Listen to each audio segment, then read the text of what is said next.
I'm in the big leagues, told them don't miss me. Ballin' like Houston, ayy, feeling like Whitney. I need a bag, bruh, send it through quickly. I'm making his dog, like I'm in the big leagues. Told him that I gotta go, dog. I'm riding the road, y'all. I think that I'm back in my bag now.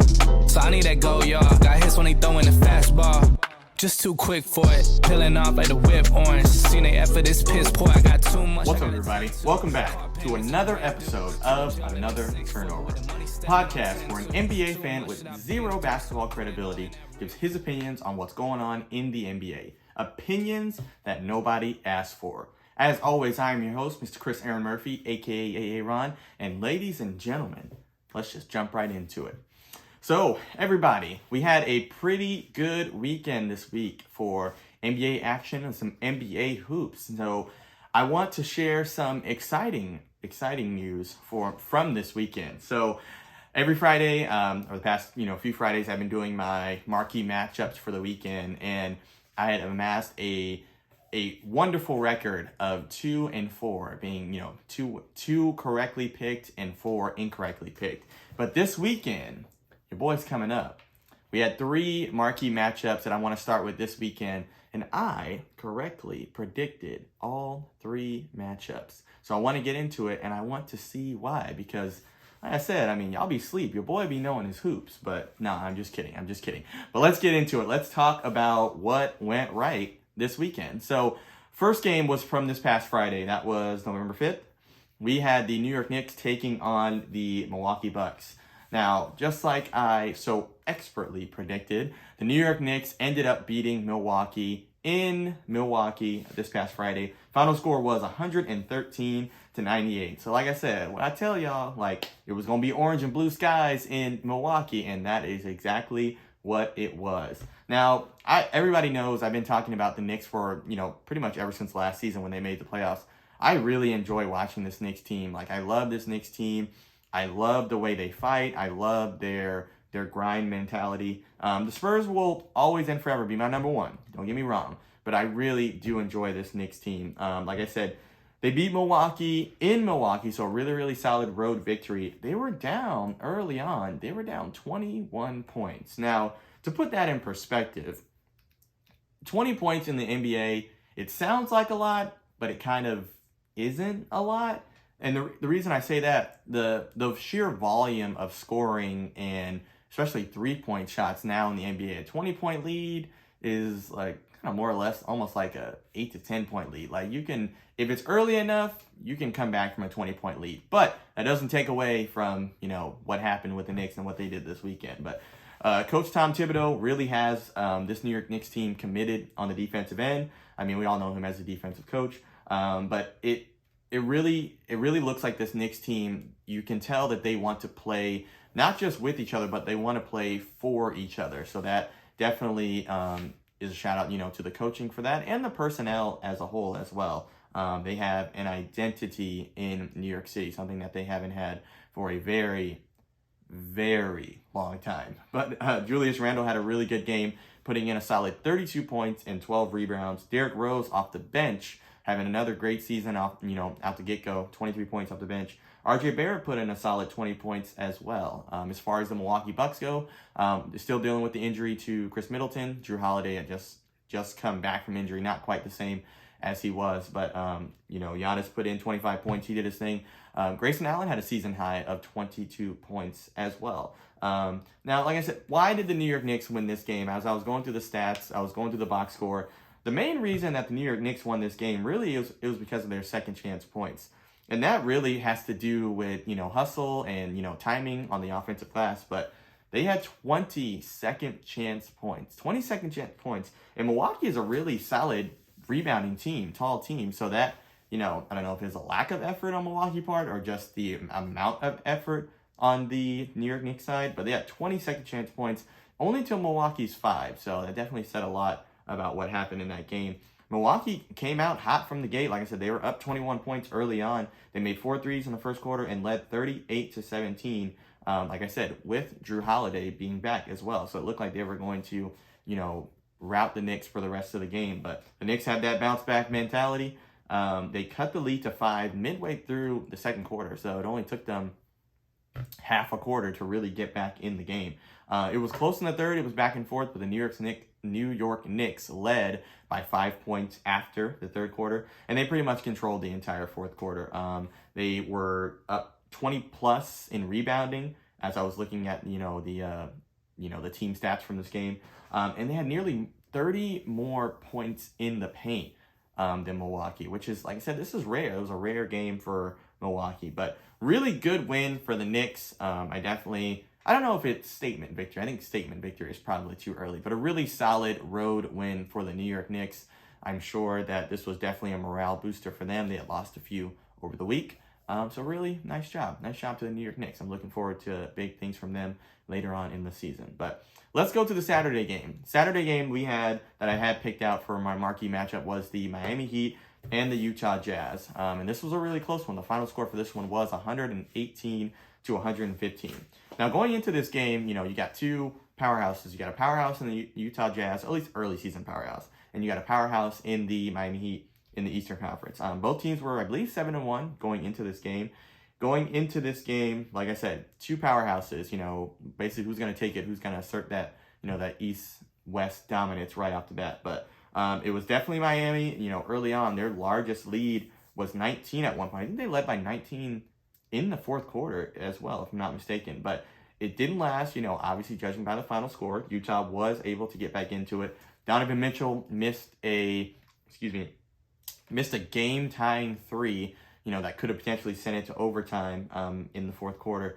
But my guy that I've been talking about multiple times this season, my guy Tyler Hero, put in another amazing, incredible performance off the bench, had 29 points coming off the bench. He is definitely a shoo-in. Like I said, if he keeps this up, he's a shoo-in for the sixth man of the year. But Kyle Lowry had a really nice game as well. Had his 19th career triple-double, put in 20 points, 12 rebounds, and 10 assists. Miami Heat leader, Jimmy Butler, arguably, their best player, their leader, had a solid 27 points, 6 rebounds, where Bam Adebayo put in 17 points and 6 rebounds as well. Like I said, I talked a lot about this Miami Heat team early on in the season, and I think it's, for good reason. I want to give them, their props for the early part of the season. We're only, 8-9 games in, but they're balling out. I have a feeling that me talking about this Miami team isn't going to change. I did pick them as my number 3 seed in my way too early season predictions. But this Miami team, they've got a solid mix, and they've got a really legitimate shot to make some noise in the Eastern Conference. Now, one thing that I would caution for Miami, or be cautionary of Miami, is their, injuries can derail any team and any team season. We saw that last year with Brooklyn with the injuries to Kyrie and James Harden. But that's really the only thing that I'm necessarily afraid of for them. We've had some injury history with Jimmy Butler.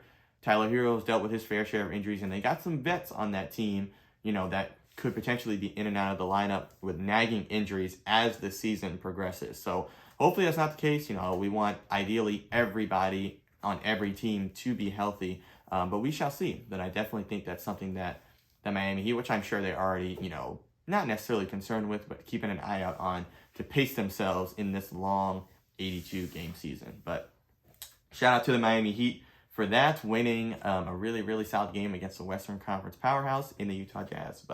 And let's talk about Sunday's game. My coworkers are going to be happy about this one. So I picked the Golden State Warriors and the Houston Rockets in this Sunday game for my marquee matchups. And much to no one's surprise, the Golden State Warriors ended up winning this game. Final score was 120 to 107. I mean, did we really expect anything less from this one? Don't get me wrong, no shade, no disrespect to the Houston Rockets. Well, maybe a little bit disrespect to the Houston Rockets, but they do have a really solid young core. As objective as that can be when it comes to the Houston Rockets, they have a really solid young core with Jalen Green and, Kevin Porter Jr. and all the guys that they have. But Warriors are clearly a better team as of right now, obviously. Steph, Draymond, Jordan Poole, Gary Trent Jr., all the guys that they got. The Rockets have great potential. Don't get me wrong. They have 5 guys in double figures as well. Jalen Green, you had Sengun coming out the bench was in double figures. they've got a solid young team, but it just wasn't enough. Jordan Poole, I got to give him his props, has been balling out this season. He had 25 points. He had a really, really solid game. I mean, he potentially could be an early, most improved player of the year, candidate. I could see that if he keeps his, scoring totals up. I don't see that happening, with Klay Thompson getting back in the starting lineup, but he could definitely be a spark plug for them. And he has been a spark plug for them so far in the early part of this season. But have y'all seen Gary Payton II? Like, I got to talk about him as well. Like, first of all, didn't know Gary Payton had a son. Like, that was in the NBA. That was news to me. Second of all, this brother is jumping out of the gym. Some of his dunks, like, for all my, 2K players, 2K heads, like, his finishing badges are all the way up, maxed out, Hall of Fame maxed out badges. Like, he is playing incredibly well off the bench for this Golden State Warriors team. I saw a quote from Gary Payton, the original Gary Payton, talking about how, like, he didn't have hops like this. He was like, makes me think, like, was the mailman coming around when I wasn't around? Like, which is terrible to think about. But he is crazy athletic and has been a really, really solid piece, an integral piece, I would say, so far for the Golden State Warriors. So shout out to him for that. But honestly, this Golden State Warriors team seems primed for another run. Now, I don't know if it's going to be this year, but I do think before Steph, Klay, and Draymond, before it's all said and done, I definitely think they can win another championship with that core intact and with the young pieces that they have around them. No Klay Thompson and no James Wiseman. They have the best record, I believe, so far in the NBA, with only one loss, but they're playing really well right now. So hopefully everybody stays healthy, but I definitely see Golden State trying to make another run. So we shall see what happens with them. But let's transition a little bit. I want to talk about some of my favorite players from the past week, some of the really solid performances and memorable performances that have stood out to me so far. So let's talk about a guy in the Western Conference. Let's talk about the forward for the Los Angeles Clippers in Paul George, the guy that everybody likes to clown on social media. He quietly is having a really, really solid, season so far in this early part of the season. Let me show you some of the point totals just from this past week. So he's put in 32 points, 9 rebounds, and 7 assists against Oklahoma City. 2 games back-to-back against Minnesota. He had 32 points, 6 rebounds, 8 assists. At Minnesota's, in that second game against Minnesota, had 21, 11, and 6. And then against Charlotte, had a really solid game at 20 points, 9 rebounds, and 8 assists. So we got to give Paul George some love. I'll give credit where credit is due. I definitely been a part of that. Those people online that have clowned Paul George. I mean, when you give yourself the nickname of Playoff P, and then you come in as Way Off P, you're gonna get clowned on Twitter for that. But that was last year. Now this is this year. Paul George is doing all that he can to keep the Los Angeles Clippers afloat so far in the early part of this season. So shout out to Paul George for that. One of my favorite players of the week so far. But second player, favorite player of the week, one of the best players of the week, is somebody that we all know and love, Kevin Durant, the forward for the Brooklyn Nets. Like I said, we all know who Kevin Durant is, but he's had some really nice solid point totals and stats overall. Versus Atlanta earlier in the week, had 32 points, 7 rebounds, 5 assists. Game against Detroit, 29, 10 rebounds, 5 assists. Game against Toronto, 31 points, 7 rebounds, and 7 assists. So, we all know Kevin Durant. I mean, he told us himself, a couple years ago in that series against the Clippers, he's like, I'm Kevin Durant. So, we all know what Kevin Durant is capable of. But can we now, this might be somewhat controversial, but can we now say definitively that Kevin Durant is the best player in basketball right now? Coming off his Achilles injury, we definitely thought it'd be a minute before he was, that guy. But, with the way that his game is, it's predicated off of finesse and not so much athleticism.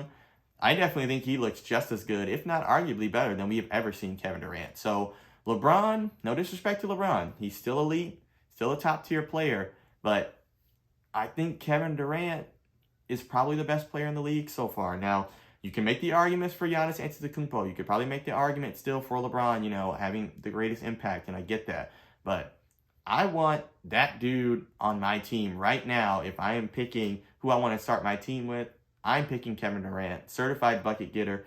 I would say, if I had to say, he is probably the best player in the league as of right now. And I don't think that that's that controversial, but, the LeBron lovers will probably be upset about that. But who cares? This is my show. So, but third player that I want to talk about, player of the week, I want to give a shout out to Shai Gilgeous-Alexander, SGA guard in Oklahoma City. He has had a really solid under-the-radar season as well. I mean, he plays in Oklahoma City. Under the radar. They don't get a whole lot of TV time. But against the Clippers this year, he put in 28 points and 7 rebounds. Against the Lakers earlier this week, he put in 28 points, 6 assists, and 3 rebounds. And against my Spurs, unfortunately, we held him to 14 points. He only had 14 points in that Spurs game, but he did help lead the team to a victory. He had 8 rebounds and 9 assists. So, yeah, they beat the Spurs when they shouldn't have. Whatever, who cares? But Shai Gilgeous-Alexander, shout out to you. You had really, really solid games against the Lakers, against the Clippers, and against San Antonio too. But let's move on. Let's go around the association to some news that has come out just today. I'm recording this Monday night, so it'll be yesterday. That has come out about the association. So let's start with a report that came out today that I was definitely taken aback by. The Celtics were apparently or reportedly engaged in trade talks about Ben Simmons. So I have the article pulled up right here. So the Celtics and 76ers engage in talks, and Jaylen Brown is linked. So it says the Boston Celtics are reportedly among the teams that have shown interest in trading for, the guard in Philadelphia 76ers, Ben Simmons. Shams Charania of The Athletic reported the Sixers and Celtics have talked about a potential trade, but there is no traction as of yet. It's expected the Sixers would require Jaylen Brown to be part of any trade package for Ben Simmons, which I was like, wow, okay, if that's true, that's pretty crazy. But Mark Murphy, shout out to Mark Murphy, of the Boston Herald, reported that it is untrue that any of these talks have taken place. Boston would have to add around $1.8 million in salary cap, along with Brown, for a Simmons trade to work under the current salary cap deal. And there would probably have to be, a younger player, 1-for-1, swapping up some young, players for each team. But I saw this report and I was like, absolutely not. I mean, if you follow me on Twitter, I was like, absolutely not. Nope, definitely not. Immediate no. I don't see Boston doing this. What incentive would Boston have to do this? They've already got, Dennis Schroeder coming off the bench. I'm not saying Dennis Schroeder's Ben Simmons, don't get me wrong. But they also have Marcus Smart, who pretty much does everything that Ben Simmons does, and he shoots the 3 halfway decent as well. So I just don't see that working. And I don't even think that we've arguably seen the best version of Jaylen Brown. I mean, he has pretty much ascended every single season. I wouldn't do that deal if I'm, the Celtics. Now I did read a part of this article. They talked about, how Jaylen Brown and Jason Tatum are both promising young stars, but they are somewhat redundant, both of them. And I could see that to a certain extent. But, they are both, like I said, I don't think either one of them has reached their ceiling. And to give up one for a guy like Ben Simmons, who is an all-star, don't get me wrong, but if I'm Boston, I wouldn't do it. I'm keeping Jaylen Brown.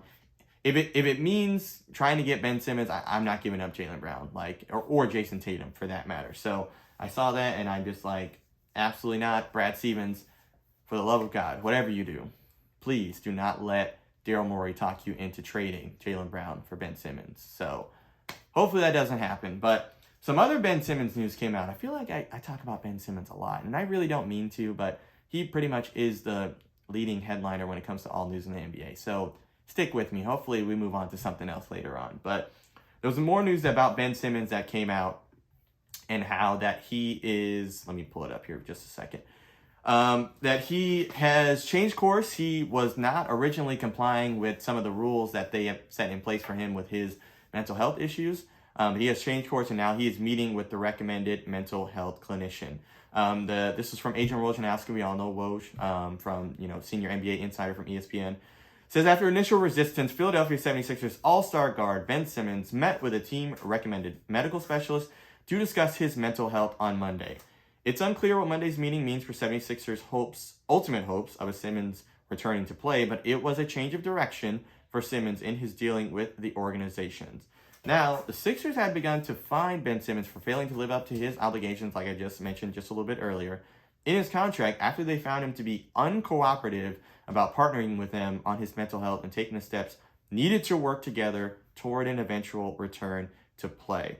So they had reinstated his fines, late last week, which is $360,000. So they started hitting his pockets again, and Ben Simmons was like, hey, hold on, playa. Let me go ahead and meet with y'all team doctor, and as long as y'all don't take any more money from me, I got a mortgage to pay.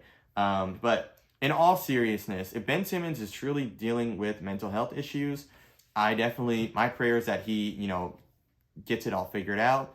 He gets the help that he needs, and he is able to get back on the court sooner rather than later. I will never, ever, ever, ever knock anybody for, seeking help and wanting to improve on their mental health. Like, that's, a serious thing.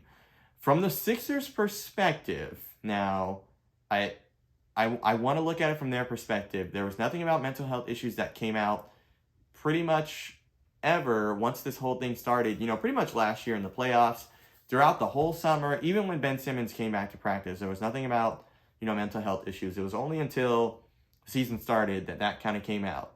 So from the 76ers perspective, I could see why they're a bit skeptical on the timing aspect. Definitely get that. But like I said, if Ben Simmons is truly going through mental health problems, I definitely want him to get the help that he needs. But it's an interesting situation. I mean, we're pretty much going to be talking about Ben Simmons until it's signed on the dotted line that he's getting traded. A trade has been agreed to another team. We're probably going to be talking about Ben Simmons every week. So the Ben Simmons saga continues. But last transition that I want to make for today's show, everybody, I want to talk about my top 5 teams. Monday's or Tuesday's show, I want to give my top 5 teams, of the week, or the teams that I think just should be in the top 5 in general. Now, this one's going to be, pretty straightforward. I looked up the power rankings, and the power rankings pretty much lined up with what I was thinking for top 5 teams. So I'm just going to kind of go through what I thought. So in the 5th spot, I picked the Utah Jazz, obligated to kind of pick them there because of their record at 7-3. Now, Washington had a legitimate case for being top 5 in the power rankings, or my personal ranking here. They're also 7-3. I think they're 4th in the Eastern Conference. Nobody saw that coming. Nobody saw Washington being 7-3 in this early part of the season. So they had a case as well. But ultimately, I went with the Jazz. But we all know how I feel about Utah. Regular season team, cool. Playoff team, not really much. But Philadelphia 76ers, they're in the 4th spot at 8-2. They are better than expected. With the whole Ben Simmons saga going on, we definitely thought there'd be some ups and downs. They actually have been playing this past week without Tobias Harris due to health and safety protocols as well. I don't think he tested positive. I think he was exposed, if I'm not mistaken. So they're playing better than expected. I got them in the 4th spot. The Brooklyn Nets, I've got in the 3rd spot. They have definitely finally started to hit their stride a little bit. They are 7-3. Struggled to start out, like I alluded to, and finally starting to get their game. Harden is slowly but surely getting back to his former self after not being able to work out over the summer or work out the way he should, being kind of out of shape. And also with the rule changes, them not calling fouls the way that they have been over the past 5-6 years or how long it's been. They're starting to kind of hit their stride. They are 7-3. Second best team I got the Golden State Warriors. They are 8-1. They have the best record percentage-wise in the NBA right now, and they are definitely overachieving in this early part of the season. But I definitely think they're geared for another run. No James Wiseman, no Klay Thompson. If they're able to fit those guys back in, which I don't see why they wouldn't be able to based off the way they play and their style of play and their coaching, their coaching schemes, I definitely think Golden State's primed for another run. Maybe not this year, but could be next year. And then number 1, obvious pick, Miami Heat, 7-2. Arguably, they've been the best part pretty much all year so far of the early part of this season. This really was no surprise here. I definitely think Miami is probably, as of right now, the best team overall in the NBA. So those are my top 5 teams. We've got Utah, Philly, Brooklyn, Golden State, and the Miami Heat to round out this week's top 5 teams. But ladies and gentlemen, that is all the show I have for you today. Thank you so much for watching. Thank you so much for listening. If you could do all the good things, like, share, subscribe, tell your mama, tell your uncle, tell whoever you want to check in and listen in on the show. I would greatly appreciate it. We got some fantastic games coming up for later in the week, so I'm looking forward to talking about those as they come up. But like I said, thank you again so much for listening to this episode of Another Turnover, and I will see you on Friday. Take care. Yeah, told him I'ma hit it out of stands. I deserve another 100 bands. I deserve another 100 fans. Told them this was always in the plans. I just did it cause they said I can. Blowing euros when I'm down in France. Labels asking how I build a brand. Told them put a check up in my hands. Still got time, no cap. Made a few checks, but they all in the raps. Had a few friends, but they